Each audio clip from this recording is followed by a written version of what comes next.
Of the following four people in the workforce, one stands out in terms of their transition into the workforce. Teacher, plumber, electrician, doctor. When you think about it, the one that stands out is teacher.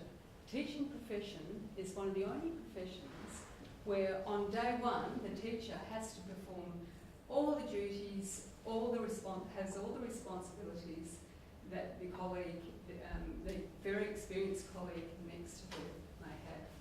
So this actually impacts on the teacher, and a term called transition shock has arisen to describe how teachers feel when they transition into the workforce. Now, I had a bit of a discussion with my husband about this project, and as his eyes are sort of glazing over, I quickly threw him the question, well, what do you think about this? What do you think transition shock is?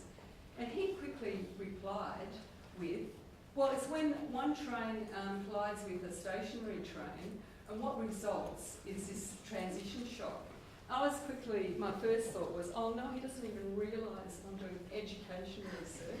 However, that was quickly replaced with, well, actually, it's not a bad analogy for teachers, because even though it's a little bit dramatic, the preparation of people in the train, how well they're prepared before the collision, and how well they're supported by the buffer from the stationary train, and the characteristics of the teachers, of the people within the train that enable them to lift themselves up and get going after the collision are really important.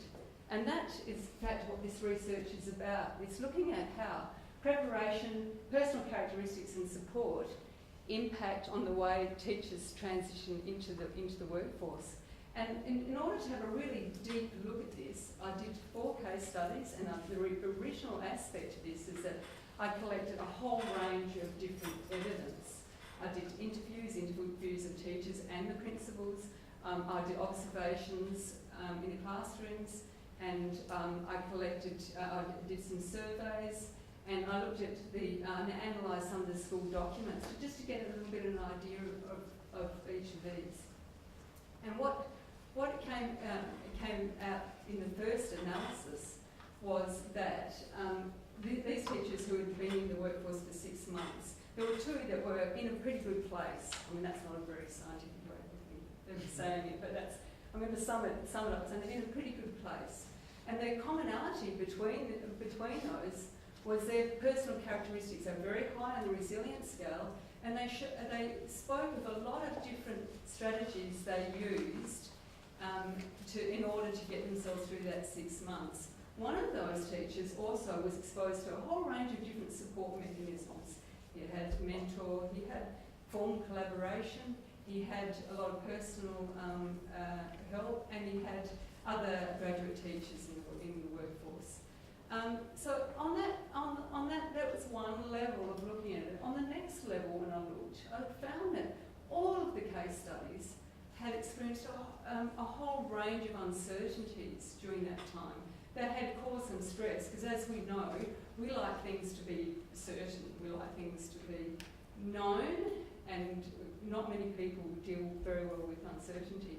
When I looked at those uncertainties, I just sort of grouped them into 2 groups. One of them was uncertainties that really should be certain, that they should be dealt with in a collaborative, supportive environment. We'll quickly deal with those uncertainties.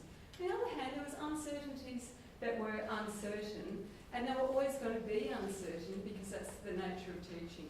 So the implications of this were that I thought that we really needed to make teachers feel more comfortable with uncertainty rather than trying to reduce it.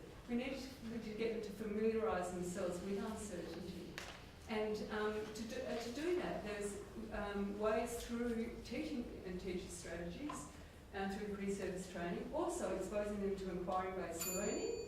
And this has major implications not only for well-being, but also for emotional climate, and also for longevity in the teaching profession. Thank you.